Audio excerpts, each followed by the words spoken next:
நான் எடுத்த தீர்மானங்கள் ஒன்றன் பின்னால் தோற்றனவே.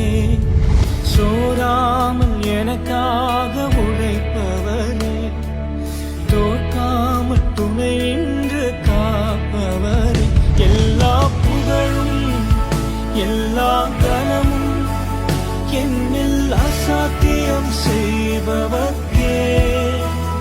எல்லா துதியும் எல்லா உயர்வும் என்னில் நிலைவரமானவர்க்கே. எனக்காய் நிற்கும் இயேசுவுக்கே, எனக்காய் பேசும் இயேசுவுக்கே, எனக்காய்